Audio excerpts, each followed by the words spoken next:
Tubuh dan pikiran apa yang ingin Anda lihat pada masa depan tergantung pada apa yang akan Anda lakukan dan pikirkan mulai saat ini dan ke depannya.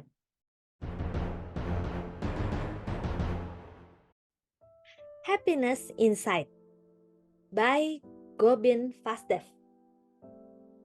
Bagian pertama, mencari kebahagiaan. Part yang pertama, tubuh dan pikiran apa yang Anda inginkan? Suara seorang wanita terdengar di ujung telepon bertanya dalam acara talk show interaktif di sebuah radio swasta di Bali. Setelah mengucap salam, ibu ini bertanya pada saya, "Bila saya mendengar acara tentang kejernihan pikiran, membaca buku-buku motivasi atau seminar-seminar pencerahan, semuanya terasa benar dan baik. Tetapi mengapa ya itu terasa susah sekali untuk dilakukan?" Pernahkah Anda mengalami hal yang sama? Jika ya, itu berarti Anda tidak sendirian. Sebagian besar hal ini terjadi di masyarakat dunia. Terasa betul sekali apa yang dikatakan ibu tersebut, bahwa seringkali apa yang kita dengar, baca, atau ikuti dalam pelatihan itu semuanya indah, tetapi hanya bisa dijalankan dalam tataran pikiran atau filosofis. Dalam tataran praktis sehari-hari, apalagi dalam kehidupan bermasyarakat, ketika kita dituntut berhubungan dengan orang lain, semua itu susah sekali dilakukan.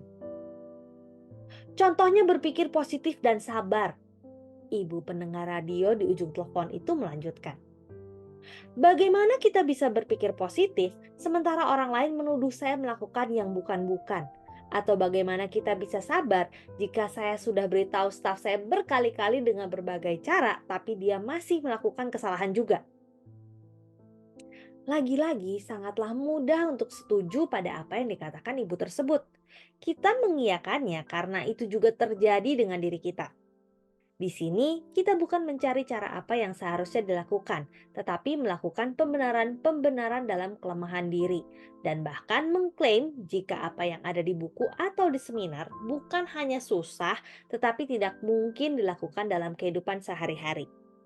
Tidak sedikit yang punya kesimpulan bahwa yang namanya sabar, tekun, percaya diri, pemarah, pemalu, dan sifat-sifat lain yang positif atau negatif itu adalah turunan atau bawaan orok, bahwa semua itu sudah ada dalam jaringan DNA atau RNA kita dan tidak mungkin bisa diubah.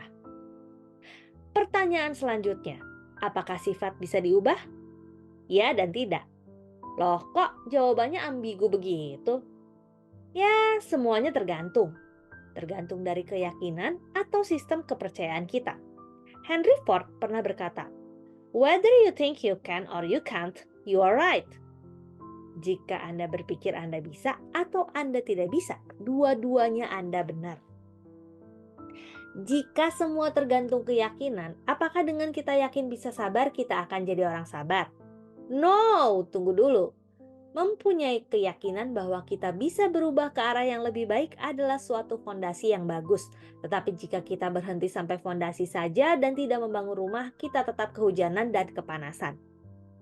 Manusia adalah makhluk kebiasaan, dan semua sistem kepercayaan, belief system, nilai, value, aturan, rules, atau mudahnya sifat yang ada dalam diri kita, semuanya terbentuk dari pengalaman atau kebiasaan masa lalu kita.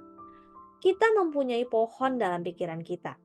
Ada pohon kesabaran, cinta kasih, kepedulian, melayani, atau sering disebut sifat positif.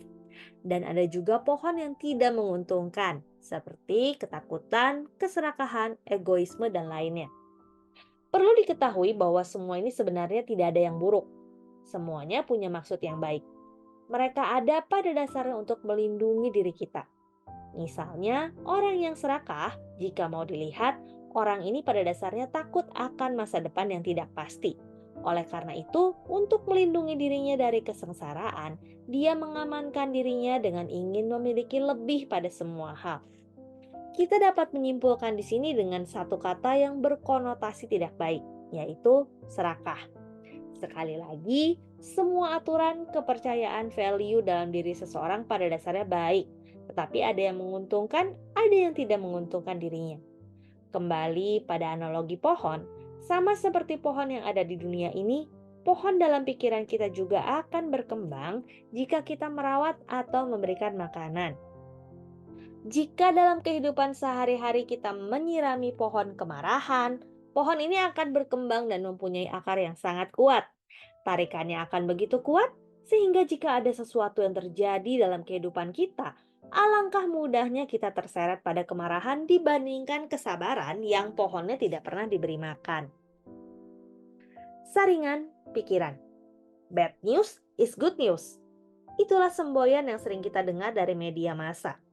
Jika kita mau perhatikan bahwa dalam era komunikasi ini sangatlah sulit kita terlepas dari media.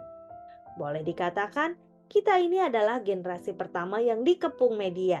Dan tak terbantahkan jika berita buruk seperti perkosaan, pencurian, korupsi lebih mendominasi media massa yang ada di sekeliling kita. Seorang sahabat yang sangat kreatif, Mas Iwang, begitu biasanya dia dipanggil, dengan keisengan kreatifnya pernah menutup semua berita negatif pada sebuah eksemplar surat kabar nasional terbitan ibu kota dengan kertas warna hitam dan membiarkan berita positif begitu saja. Alhasil, lebih dari 70% dari koran tersebut berwarna hitam. Belum lagi, kalau kita sering melihat tontonan seperti berita kriminal, mungkin dari 10 berita ada 12 yang buruk. Di saat kita memperhatikan sesuatu, apapun itu, sebenarnya kita memberikan energi kepada apa yang kita perhatikan tersebut. Ketika kita melihat tayangan atau bacaan atau mendengar berita buruk yang membuat kita takut, cemas, atau marah, itu sama saja kita memberi energi atau air pada pohon ketakutan, kecemasan, dan kemarahan dalam diri kita. Fokus pada berita yang menguntungkan dan menghindari berita yang merugikan adalah kuncinya. Sebuah email yang saya terima beberapa tahun lalu masih tersimpan tentang saringan 3 lapis. Sangat membantu saya untuk menyaring berita yang perlu saya ambil atau tidak. Izinkan saya membagi tulisan itu di sini. Pada zaman Yunani kuno, Socrates adalah seorang terpelajar dan intelektual yang terkenal reputasinya karena pengetahuan dan kebijaksanaannya yang tinggi. Suatu hari, seorang pria berjumpa dengan Socrates dan berkata, "Tahukah Anda apa yang baru saja saya dengar mengenai salah seorang teman Anda?" "Tunggu sebentar," jawab Socrates. "Sebelum memberitahu saya sesuatu, saya ingin Anda melewati sebuah ujian kecil. Ujian tersebut dinamakan ujian saringan 3 lapis." "Saringan 3 lapis?" tanya pria tersebut. "Betul," lanjut Socrates. "Sebelum Anda mengatakan pada saya mengenai teman saya, merupakan ide yang bagus untuk menyediakan waktu sejenak dan menyaring apa yang akan Anda katakan. Itulah kenapa saya sebut sebagai ujian saringan 3 lapis. Saringan yang pertama adalah kebenaran. Sudah pastikah Anda bahwa apa yang akan Anda katakan pada saya benar?" "Tidak," kata pria tersebut. "Sesungguhnya saya baru saja mendengarnya dan ingin memberitahukannya pada Anda." "Baiklah," kata Socrates. "Jadi Anda sungguh tidak tahu apakah hal itu benar atau tidak. Sekarang mari kita coba saringan kedua, yaitu kebaikan. Apakah yang Anda katakan kepada saya mengenai teman saya adalah sesuatu yang baik?" "Tidak. Sebaliknya mengenai hal yang buruk."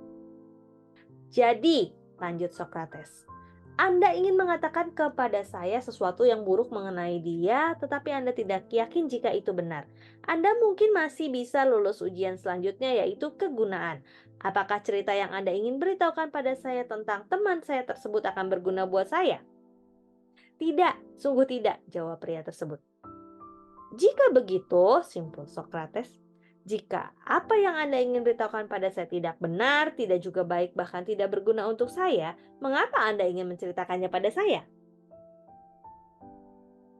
Tubuh dan pikiran adalah suatu kesatuan yang keduanya saling berinteraksi, dan keduanya adalah hasil dari apa yang dilakukan dan dipikirkan terhadapnya di masa sebelumnya. Jika kita melihat tubuh ini dan memperhatikan pikiran kita, semuanya terbentuk seperti sekarang ini karena ini adalah hasil dari apa yang telah Anda lakukan dan pikirkan. Jika sulit bagi diri kita untuk berpikir positif, itu tidak lain karena pohon positif dalam pikiran kita jarang diberi makan. Ketika perasaan iri dengki dominan dalam diri kita, itu bukan karena kejadian di luar atau orang lain yang menyebabkannya. Semua adalah peran kita dalam memupuk kesuburannya. Karena itulah, apa yang disampaikan dalam buku, seminar, atau radio yang kita dengar sangatlah sulit untuk diterapkan sehari-hari, karena pohon-pohon positif itu belum mengakar dalam diri kita. Perlu ekstra kerja keras dalam membuat perubahan yang seketika jika keadaannya seperti ini. Tetapi tidak perlu berkecil hati. Selama ada kemauan, pasti ada jalan. Bukan bisa atau tidak, melainkan yang penting adalah mau atau tidak. Sekali lagi, tubuh dan pikiran kita hari ini terjadi karena apa yang kita lakukan dan pikirkan pada masa lalu. Tubuh dan pikiran apa yang ingin Anda lihat pada masa depan tergantung pada apa yang akan Anda lakukan dan pikirkan mulai saat ini dan ke depannya. Demikian Happiness Insight bagian pertama, part yang pertama. Saya Roswita Anggraini, sampai jumpa di part selanjutnya. Terima kasih.